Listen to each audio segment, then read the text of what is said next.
السلام علیکم ورحمۃ اللہ وبرکاتہ۔ بسم اللہ الرحمن الرحیم، الحمد للہ رب العالمین، والصلاة والسلام علی خاتم الانبیاء والمرسلین وعلی آلہ وصحبہ اجمعین، اما بعد۔ یہاں پر ایک اسٹیکر بھیجا گیا ہے، اس اسٹیکر سے متعلق سوال ہے۔ اس میں یہ تحریر ہے کہ آپ کو یاد دہانی کروانی ہے کہ 20 جولائی سوموار کو ماہ ذوالقعدہ کی 29 تاریخ ہے۔ تمام لوگ سوموار کی نماز مغرب سے پہلے اپنے بال کٹوا لیں اور ناخن تراشیں، پھر قربانی کے بعد ہی اپنے ناخن اور بال تراشیں۔ یہ عمل واجب ہے اور جزیہ قربانی کرنے والوں پر، اور جو لوگ قربانی کی طاقت نہیں رکھتے وہ بھی اگر اس پر عمل کریں تو ان کو قربانی کا اجر ملے گا۔ یہ جو ہے اسٹیکر میں یہ بات کہی گئی ہے۔ اس سے متعلق سوال ہے جہاں تک معاملہ ہے قربانی کرنے والوں کے لیے، تو ان کے حق میں جو بات کہی گئی ہے وہ تو صحیح ہے، کیونکہ ام سلمہ رضی اللہ تعالی عنہ کی حدیث ہے کہ رسول پاک صلی اللہ علیہ وسلم نے فرمایا: اذا رأيتم ہلال ذی الحجہ واراد احدکم ان یضحی فلیمسک عن شعرہ واظفارہ، کہ جب تم میں سے کوئی شخص ذی الحجہ کا چاند جب تم دیکھ لو اور قربانی کا ارادہ ہو تو نہ تو بال کاٹو نہ ناخن تراشو، یہاں تک کہ قربانی کر لو۔ تو یہ تو ان لوگوں کے لیے لازم ہے جو قربانی کرتا ہے، اس کے لیے لازم، تمام لوگوں کے لیے نہیں۔ یہ قربانی کرنے والے کے لیے جو قربانی خرید کر لاتا ہے، جو ہے پیسے خرچ کرتا ہے، جو خرید کے لاتا ہے، یعنی گھر کا ذمہ دار جو اصل قربانی کرتا ہے، پوری فیملی کو لازم نہیں، تمام لوگوں کو لازم نہیں، یہ صرف قربانی جو کر رہا ہے اس پر لازم ہے کہ وہ نہ بال کاٹے نہ ناخن تراشے، یعنی جو قربانی دے رہا ہے، جو پیسے خرچ کر کے خرید کے لاتا ہے، تمام گھر والوں پر لازم نہیں ہے، تمام لوگوں پر لازم نہیں، اور یہ واجب ہے، اس کی مخالفت جائز نہیں ہے۔ مخالفت کریں گے تو گناہ ہو۔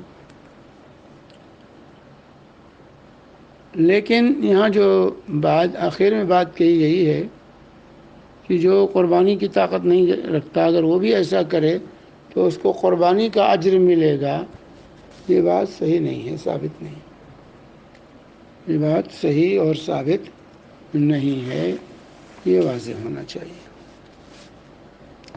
چنانچہ اس سلسلے میں جو روایت بیان کی جاتی ہے وہ روایت صحیح نہیں ہے، چنانچہ روایت ہے ابو داؤد کی حدیث نمبر 2789 اور نسائی 4377 نمبر کی یہ روایت ہے کہ شخص نے کہا کہ ارأیت ان لم اجد الا منیحۃ انثی افاضحی بها؟ قال لا ولكن تأخذ من شعرك وأظفارك وتقص شاربك وتحلق آنتك فتلك تمام أضحيتك عند اللہ۔ کہ ایک شخص نے کہا یا رسول اللہ میرے پاس تو قربانی کا جانور نہیں ہے، ایک دودھ پینے والی جو ہے، دودھ پلانے والی جو ہے بکری ہے، دودھ پینے کے لیے رکھا ہے اس کو، تو کیا میں اسی کو قربان کر دوں؟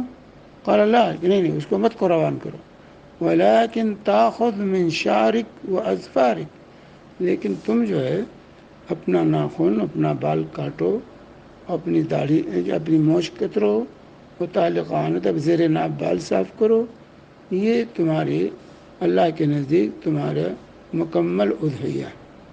یہ جو ہے روایت کے الفاظ، یہاں بال کاٹنے سے عشرے میں رکنے کا بھی ذکر نہیں، اس میں صرف ہے کہ عید کے دن تم جو ہے اپنے ناخن تراشو، بال کاٹو، اور جو ہے اسی طرح اپنی مونچھیں کترو، اور جو ہے زیر ناف بال صاف کرو، تو تمہیں قربانی کا ثواب ملے، یہ روایت ہے۔ لیکن یہ روایت صحیح نہیں ہے، ضعیف ہے، یہ روایت ضعیف ہے۔